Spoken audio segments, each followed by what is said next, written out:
Welcome to Story Hour, a virtual meetup hosted by Wolf and Heron.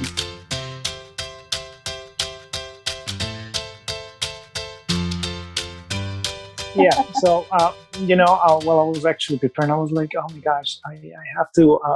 I didn't know what to bring, but I remember that back in August 2012, I had the best summer vacation of my life. I was single. I had some money. I had a pretty big car, and had a whole week to spend it as I wished. Then I thought I would like to create an experience of my life, and I didn't want to do it alone. And I chose between going alone, going with my girlfriend that I had at the time, or going with my family. Then I chose to take my family. That included, my 2 children plus my sister's children and my mom. I knew it wasn't going to be easy, but I planned it. So I got everything in gear. I made the arrangements with the campground, because I didn't just wanted to go to a hotel. I really wanted to really create a story, an adventure. And that's what I did. So I got my car ready, the children ready, and we head to Martha's Vineyard camping ground. It's a camping ground where, families and people just gather in the middle of the island, and they go, their way every day. So it took us 8 hours together in my dragon, I used to call it. That, by the way, had a storyline written on the sides. Wine is food. I used to get, hey, that's awesome, a lot of thumbs up, and sometimes I used to have haters as well. But that's just like side of just on the side, just to put some sugar on top. But it was fun. Then we got to Martha's Vineyard. We had our first night. We had a barbecue. We played soccer. The first day we went to the beach, and we spent a whole beautiful week. And usually, we got a few inconveniences or trouble, because usually kids are afraid of darkness and wild animals. But that's something that we dealt with, and we learned a lot, from each other, and we still remember, and we will never forget. In fact, that was, a beautiful family summer vacation, a week that I will never forget. That's my story. Okay. Thank you, Pablo, for that lovely story. All right. So who would like to share something that was lovely or worth holding on to in that story as Pablo continues to work it? Go ahead, Milo. I just want to say how much more the story flowed in comparison to all of the times that you've been on here, Pablo. I think this demonstrates a very clear progress that you've made over here. Just being able to stick to one thing, not going off on crazy tangents, having a clear expression of what you're saying, and tying it all up together. So from beginning to end, there's, we see where you're going. We know that you got there, and we all know that you stopped. So I just want to commend you and say to you that there's been immense progress, and we're witnessing it right now. So please continue to do what you're doing. Thank you, Milos. Great.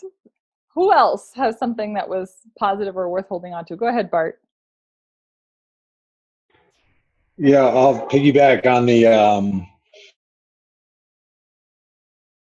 just like you were just recapping it, like in your head and the emotion of it. But I would ask yourself with a story, because it has a nice message to it. I would ask yourself, like, also at the same time, what was that emotion? Because you had a lot of emotion in it, and it obviously meant a lot to you. And really, what is the emotion you want to drill down on with it?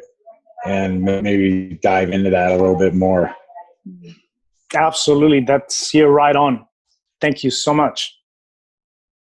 Sarah, did you also have a thought? Go ahead. I'd like to say that what I loved about it is it's something that you loved. So when you tell stories about what you love, there's a lot of passion in it, and that comes through. Yeah, that's great. All right. What about things that Pablo could do to experiment with or play with to potentially improve the story, make it more powerful? Go ahead, Sarah. So what I would love to hear more, because 4 or 5 minutes isn't very much, is about what actually happened on the island. So if you started the story in the middle, like as when you were there, and then you could reference back and say, oh, this, 2 sentences of where you came from, but like really start with something that really was really fun. And because I'm a visual thinker, and so it would be nice for you, and I've been to Martha's Vineyard and it's beautiful. And so it would be nice to paint the picture for people like me who've been there and it's a good memory, or to for people who haven't, to have them understand how beautiful it is and that they would maybe want to go there someday. And in fact, I'm going to put that campground on my list of places to go. Yeah, absolutely. Thank you. John, did you have a thought?